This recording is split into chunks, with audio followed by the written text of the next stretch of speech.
Kevin Hart s'en est pris à Diddy pour la première fois depuis le début de ce procès, nommant toutes les personnes que Diddy viserait. Cassie a soumis une lettre au juge affirmant que Diddy est dangereux. On apprend maintenant que Cassie n'est qu'une des nombreuses personnes que Diddy planifierait de cibler. Malgré 34 témoins, des centaines de témoignages et 2 perquisitions fédérales, Diddy n'a pas été arrêté. Il pourrait bientôt être libéré sous caution. Aujourd'hui, nous examinons les personnes que Diddy prévoirait d'attaquer une fois libéré. Dans la salle d'audience, Sean Diddy Combs a joint les mains en signe de prière, a regardé le jury et a dit « Merci, merci » avant de s'effondrer à genoux. Sa famille était présente, applaudissant et célébrant. Sa mère a envoyé des baisers aux supporters à l'extérieur. Le verdict est tombé. Il a été acquitté de l'accusation la plus grave, celle de racket et conspiration, qui aurait pu entraîner une peine à perpétuité. Il a également été acquitté des accusations de trafic sexuel, mais reconnu coupable de 2 chefs d'accusation pour transport en vue de prostitution, passible de 10 ans de prison chacun, soit un maximum de 20 ans. Malgré ces condamnations, c'est une victoire juridique pour Diddy, acquitté des charges les plus lourdes. Sa défense a soutenu qu'il y avait eu violence domestique, consommation de drogue et d'alcool, mais que tout était consensuel et que ses préférences sexuelles ne devraient pas être jugées. À son retour au centre de détention métropolitain de Manhattan, les détenus l'ont applaudi. Personne ne s'attendait à ce qu'il échappe aux accusations de racket. Maintenant, il chercherait à se venger, mettant en danger ceux qui ont témoigné contre lui, y compris son ancienne chef de cabinet, Christina Korom, les habitués de ses fêtes, et même les élites qui ont couvert ses crimes.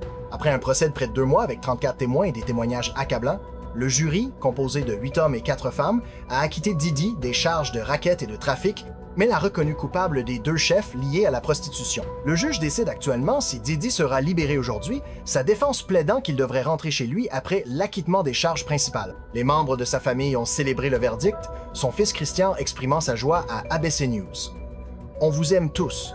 On est si heureux. Il va rentrer à la maison. » Lors des BET Awards, Kevin Hart a pris la parole au sujet de Diddy.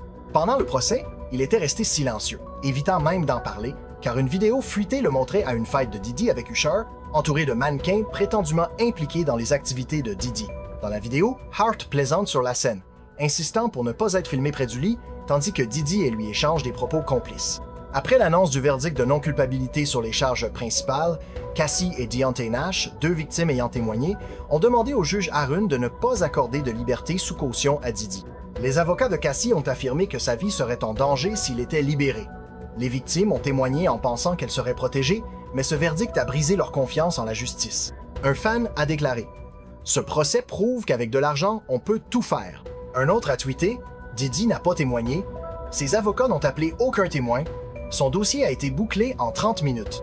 Pourtant, 30 personnes ont témoigné contre lui, avec des preuves comme des enregistrements et des vidéos de lui frappant Cassie. Et toujours pas de justice. La célébrité protège le pouvoir. Cassie Ventura a écrit une lettre au juge, le suppliant de refuser la liberté sous caution, qualifiant Diddy de danger pour les témoins et la communauté. Le juge Aaron a finalement décidé que Diddy resterait en détention jusqu'à son audience de condamnation, citant son passé de violence. Les avocats de Diddy ont proposé une caution d'1 million de dollars, cosignée par sa mère, sa sœur et la mère de sa fille aînée, ainsi que des restrictions comme la remise de son passeport et l'interdiction d'utiliser son jet privé.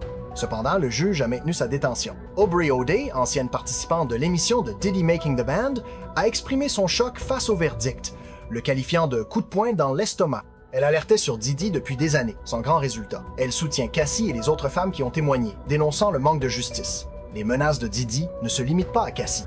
Roger Bones, son ancien garde du corps, a révélé que Diddy avait ordonné à ses gardes d'attaquer Gene Deal, un autre témoin. Gene Deal a confirmé qu'il prenait des précautions, craignant pour sa vie. Freddie P., ancien membre de Da Band, a averti Cassie de quitter le pays si Diddy était libéré, affirmant que ses proches planifiaient des représailles contre elle et sa famille. Les partisans de Diddy sont tout aussi violents. Tisa Tells, une youtubeuse couvrant le procès, a été attaquée par des supporters de Diddy devant le tribunal, la menaçant de représailles. Le chaos était tel que le tribunal a été verrouillé, et les supporters repoussés de l'autre côté de la rue. Tisa a dénoncé le verdict, estimant qu'il envoyait un message selon lequel la violence et la débauche sont tolérées pour les puissants. Des preuves accablantes ont été présentées, notamment des armes, des munitions, de l'huile pour bébé, des drogues et des accessoires trouvés lors des perquisitions chez Diddy. Des photos de blessures sur Cassie, ainsi qu'un couteau coincé dans une porte, ont également été montrées. Malgré cela, Diddy a été acquitté des charges les plus graves, et ses avocats le présentent comme un homme innocent ayant fait quelques erreurs. Cependant, beaucoup craignent Didi. Personne ne l'a publiquement soutenu et son passé violent, combiné aux menaces contre les témoins, montre sa dangerosité. Certains spéculent qu'il pourrait n'écoper que de 2 ans de prison et 6 mois de probation, mais d'autres, comme l'auteur d'un livre sur le mal, estiment qu'il devrait recevoir la peine maximale, comparant son cas à celui d'O.J. Simpson. Didi a nommé ses complices pendant des années et pourrait utiliser leur influence pour nuire à ceux qui ont parlé contre lui, ruinant leur carrière. Ce n'est pas seulement une question de vengeance, mais de pouvoir et de contrôle. De Cassie à Gene Deal, en passant par Tisa Tells, tous ceux qui ont osé parler vivent dans la peur.